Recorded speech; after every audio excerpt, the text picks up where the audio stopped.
Hi, one best. We are Sportsbook. He's Mike Brenner. I'm Peter Loshak. We are the Odds Couple. This is the MLB Odds Couple show for Monday, April 24th. Of course, Mike Brenner and I give our official picks in the live shows that we do every day at 10:30 Eastern Time. And then every Monday and Thursday, we review our record, we update our record, and we take a look ahead of the series coming up in the next 3 days. Let's throw the record up. Mike Brenner, I'm telling you, man, I'm having a positive year in baseball overall, especially in totals. I'm like 60% of my top plays and totals in my second. Pete. My second tier, when on my bets, was like 56 or 57%. Fantastic. I am down overall in my my official picks, but you talking about the video picks?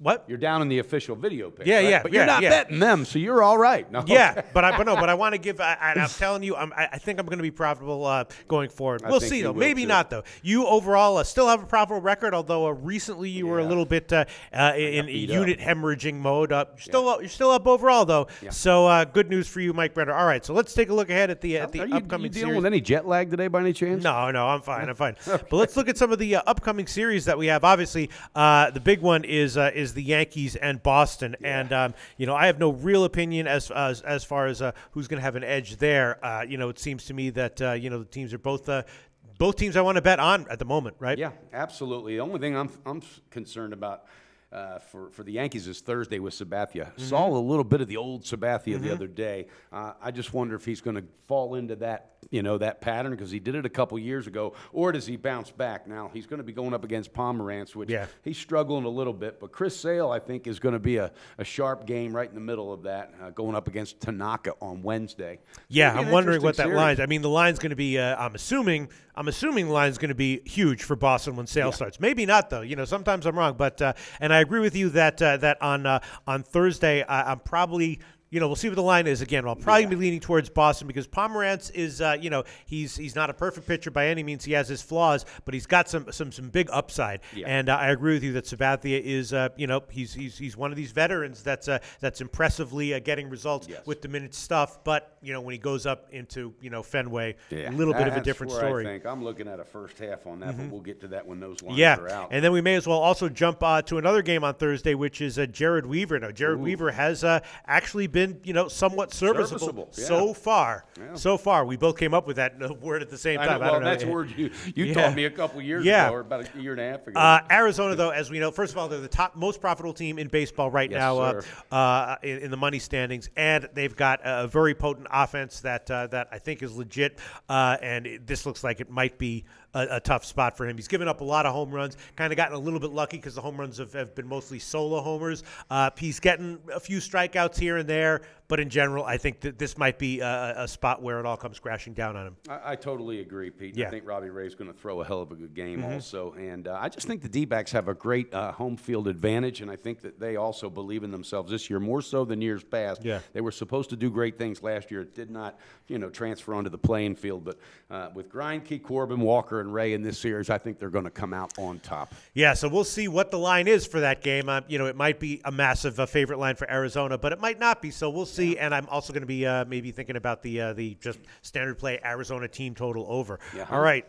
Some other interesting series. Seattle has been a little bit underachieving this year. They're going into Detroit, who is getting it done a little bit with the aging veterans on their team. But long term, I see them as sort of a team out looking to fade. Maybe this is a series where Seattle starts to pick it up a bit. What do you think, Mike? I think it could, because I think Paxton feels like he can pitch just a little better in this one. I think Hernandez today steps up.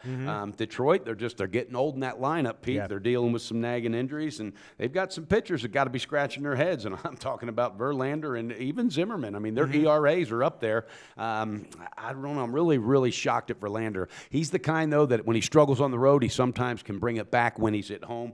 But going up against Iwakuma, you never know what the hell you're going to get. And if Seattle's lineup finally starts hitting, then I think they can get the best of them in the series. I actually think that with Iwakuma, you kind of do know what you're going to get, and it's going to be pretty bad, most likely. He looks like he was having problems in spring training that like foretold struggles in the regular season. and if anything, it's just gotten worse. So I'm thinking that the pressure's on him, is what I'm saying, Pete, and he's going to have to bring it. So maybe he'll find a way to bring it on the road. Oh, I don't think so. I think he's got fundamental problems with his stuff that are not going to be fixed here. And Verlander has had two straight bad starts, but his velocity's okay. I think he's probably going to be relatively okay going forward. So that's a game where maybe take a shot with Seattle in the second half. But I'm really looking to fade Iwakuma there. But the other two games, Paxton off his first bad start of the year, and but it was still, he got a ton of Ks, only walked one guy. So I think he's going to bounce back on Wednesday. And then I think Pete also Paxton right now, he's dealing with a lineup that's inconsistent. There's no solid run scoring behind them. They're not getting on the bags and stealing. They're not going back to old basic baseball, and sometimes that affects the pitcher in itself. He could have the greatest stats, but if you're not getting any runs to back it, what good's it going to do? So I look for this offense to start picking up some steam. Yeah, I think Paxton's going to be okay. And then again on Tuesday, Hernandez is maybe clearly reduced from his days of glory, but still a quality starter, I think. And Zimmerman looks like he's struggling. So I'm going to be thinking about Seattle on Tuesday. Let's see what other series has notably caught your eye, Mike? Well, Brenner? The Dodgers and the Giants. I mean, that's always a good one when you have a rivalry like that. And Tuesday you got Kershaw going up against I think it's who was it? Block is how you pronounce it. Yeah, and Kershaw 3-1, 2.54. I look for him to really step it up in this particular game, and then I like Cueto to get the best of Wood on Wednesday. Okay. I'm looking forward to that. I think Cueto's got to bounce back. He's 3-1, not bounce back, but I just think his numbers are a little bit higher than what he's actually pitching. I think he's better than his numbers, is what I'm trying to say. Okay, and then as of course Mike Brenner, I do have the Dodgers tonight -1 as one of my official picks. Two games that I have circled on Tuesday and Wednesday that I'm thinking about. Two road teams. The White Sox, the Royals at the White Sox with Duffy against Covey, and Covey is of course a guy who was brought up to the majors a little bit too quickly. I think he struggled in his first start, and he might struggle here as well. And Casey, of course, has been struggling majorly on offense. But Duffy, if there's a game where we're gonna break out offensively, it might be here. And Duffy's been very, very consistent, very, very good. Casey will be a favorite here, but maybe not too big of a favorite in light of how horribly they really have been struggling this year offensively. So that might be a spot to take KC on Tuesday. Well, I even looked at that because Covey's 0-1 with a 7.84. When you get that net, he might have been brought up too quick, Pete, and that can get in a young pitcher's head. And I think so. When you got Duffy, he knows he's just literally right now the stellar arm in that lineup, in that rotation. I think that's going to be a solid play, and I think Kansas City's going to find a way to pull it off. And I even like him on the following day, even though it's Carnes going up against Quintana. I think the offense has got to start putting it together consistently for KC. Quintana is actually, I really have to do some deeper research into him because a couple of years ago he was one of the most underrated, under the radar quality pitchers in the majors, and I was onto him. I was betting him a lot, and something's up with him this year. Maybe he has a nagging injury, but something I'm not exactly sure why he's been so subpar so far this year. 0-4, right? Yeah, so far? God, that's a hell of a And then on Wednesday, a game that I have circled is the Cubs at Pittsburgh. Cubs. Real quick before we get to the Cubs, I was going to touch on Vargas on the mound today for Kansas City. That guy is pitching lights out, is he not? Yeah. He's pitching lights out. So if they can get that win today, and of course we're taping this on Monday, that I think is going to transfer to the rest of the series. So that's why I think Kansas City can pick it up. Yeah. I mean, their offense is definitely, they do have a core, still have four of the great players for when they were playing much better, and so they should be a bit better than what they are right now, what they've shown right now. And then again, I want to talk about the Cubs game on Wednesday, and the Cubs have been at times underachieving this year. They're going to be a big favorite with Lester starting and coming off a bad start, but I'm thinking that this might be a spot to take the Cubs even as a big favorite because Lester should bounce back off his last start, and Glasnow is clearly shaky for Pittsburgh. If he starts having control issues against this lineup, it's going to get ugly quickly. And even as a big favorite, I'm thinking the Cubs might be worth a shot on Wednesday. What do you think? I think so too. And the Cubs do pretty well at that ballpark. They know how to hit there. And also, Tuesday is going to be a big game for them with Hendricks. He's really got to find out what the hell's going on with him. This guy had a good year last year, and obviously it's not transferring over to this year. But it is early, and they can get it done. The Cubs have won 4 out of 5, so I look for them to keep up the momentum. I think they're going to grab that series. I don't think they're going to sweep it, but I think they come away with 2 out of 3. The Cubs, yes. I would tend to agree with you. All right, what else do you have, Mike Brenner, that's caught your eye? I think Tampa, Baltimore is pretty interesting. Of course, you got today Archer against Jimenez, and then Ramirez and Miley squaring off. I'm really impressed with Miley so far. Wade Miley, and you've had a good read on him, Pete. You've had a pretty good read on Baltimore itself. himself. Yeah. Bundy following him. Yes. I mean, I didn't see that coming. I didn't see Bundy? Yeah. I totally saw it coming. Well, I didn't. Yeah. Do you remember in our yes, preseason? I do remember. I said watch out for Bundy. He was didn't feel it, but you were dead on, man. You were dead on. The guy's 3-1 with a 1.37 ERA, and when he's pitching, he's getting some runs behind him, and that's important. Except for the one outing he had. I look for Baltimore maybe to get a sweep in this series because Archer, of course, he's pitching today, but Archer struggles on the road. He is not the same pitcher once he leaves Tropicana. So. All right, we will see. That's a tough one because Tampa Bay is a sneaky, competitive team. But yeah, definitely Baltimore's been very profitable this year. And let me see. And then one other series that has caught my eye is, you're going to be talking about Washington, Colorado. No, actually, no. I'm not.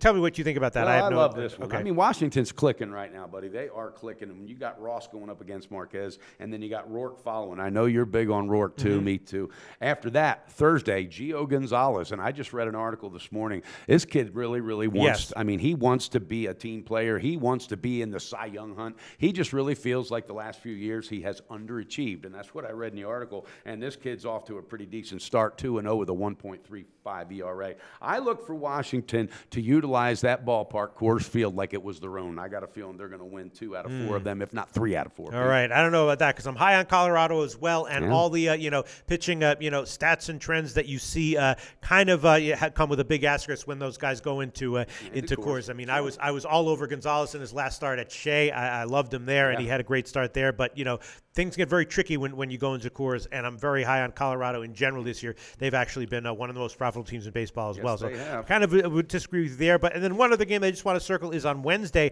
Toronto at St. Louis. Now Matt Latos is starting for Toronto, and we know the deal with him, right? He has often been a guy who has been either on the auto fade list or just off it, close to it. And he struggled in his first start. He's looking like he's going to have some issues. And then Carlos Martinez had a weird year. He had a great first start to the year, and then after that, he's had a couple of starts where he struggled with his location. He had that weird start where he had 11 strikeouts and 8 walks. I think in general, though, he's going to be fine. I don't know if he's going to fix his problems, how much he'll be able to fix them here, but I think long-term he's going to be fine unless he's injured. And I don't think there's any better remedy than to play Toronto with Latos on the mound. Exactly. So this might be – we'll see what the line is. Again, because Martinez has been struggling, it might be a little bit lower than you might normally assume with him, but might be a good spot to take St. Louis here if St. Louis is not too huge of a favorite, because I think that Latos will continue to struggle, but that Martinez won't. So I was already looking at that, Pete, for a St. Louis first 5, because I think Latos is going to get roped early and pulled early, and you're absolutely right. He's hovering right around that fade. Auto fade. Exactly. Right. Exactly. All right, that's all I want to bring up, Mike Brenner, from the Tuesday, Wednesday, Thursday series. Is there anything that we didn't get to that you want to bring to our attention? We pretty much covered it all, Pistol Pete, and I think we did it quite effectively. I'm looking forward to slowing down on hemorrhaging the units and just trying to be a little more disciplined and keep it tight. Well, Mike Brenner, congratulations on your profitability to date in our shows, and I think I'm going to be at some point joining you, hopefully by Wednesday of this week. We'll see. Catch our live shows on every day at our YouTube channel, 10:30 Eastern Time. That's where Mike Brenner and I give all of our official MLB picks every day. That's right. It's good to have you back in the studio and back from Harlem, baby. Well, this episode of The Odds Couple is over. But if you give us a like and click SBR's logo at the bottom of the screen to subscribe, then you'll get all the upcoming videos as soon as they come out. And don't forget to take advantage of our website. There's free picks, live betting lines, and sportsbook reviews and ratings guides, and a whole lot more. Check it out now.